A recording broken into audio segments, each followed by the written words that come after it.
Philibert. Regarde, un œuf. Ah oui, un œuf.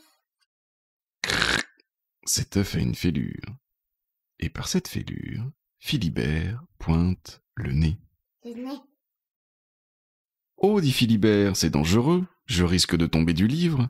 J'ai besoin d'un seul sous mes pieds. Comme ça. Et puis quelques fleurs, un arbre, un ciel bleu.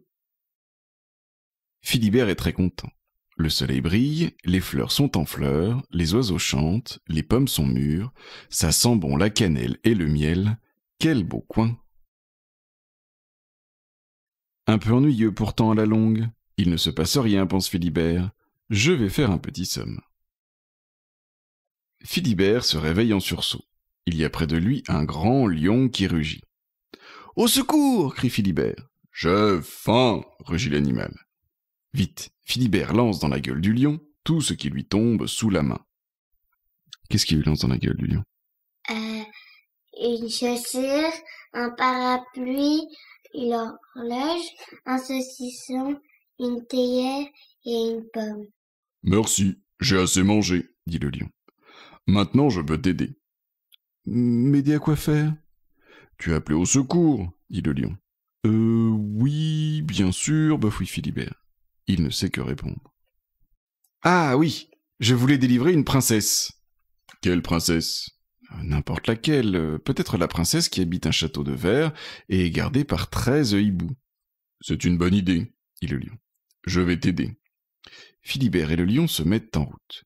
Ils marchent jusqu'au bout du monde, ou presque. Là se trouve le château de verre, et sur ses 13 tours sont perchés 13 hiboux, chacun tenant dans son bec une clé. « J'ai un truc, » chuchote le lion. « Un truc pour avoir les clés. » « Et combien de hiboux là? Tu les comptes?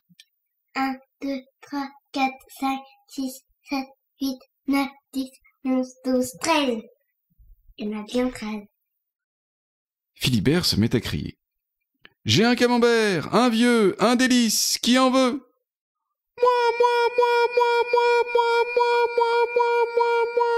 Moi, crient tous ensemble les 13 hiboux, et ils laissent tomber les clés.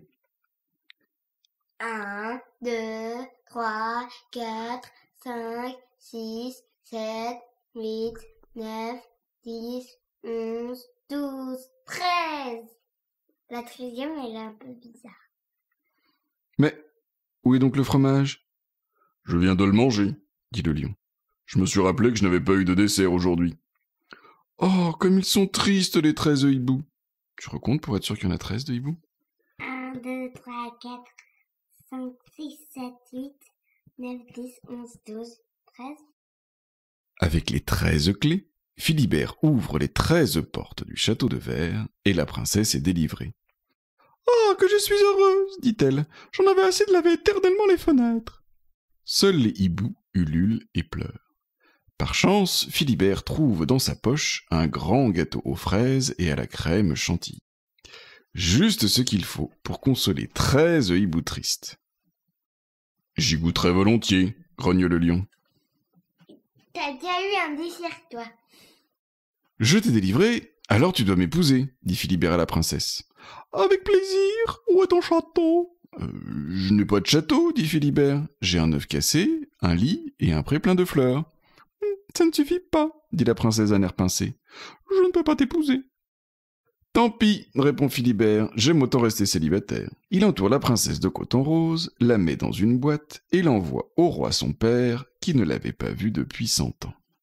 Mais comment il peut le mettre dans une boîte?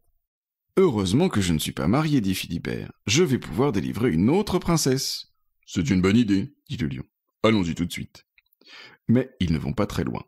« Oh les mains !» crie le voleur. « Votre argent, et vite !»« Excusez-moi, dit Philibert, mais je n'ai pas d'argent, pas un sou. »« Moi non plus, dit le lion. »« Grattez-moi le nez, s'il vous plaît, demande Philibert au voleur.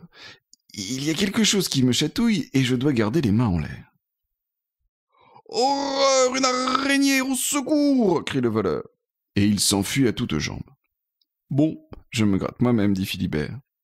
Prudemment, il prend l'araignée et la dépose dans l'herbe. Maintenant, plus rien ne nous empêche de délivrer une princesse. Mais cette fois, nous en choisirons une qui habite un château en pain d'épices, dit le lion. J'ai le ventre vide. D'accord, dit Philibert. Demain, le soleil va se lever, il y aura un nouveau jour, et nous ferons des choses fantastiques.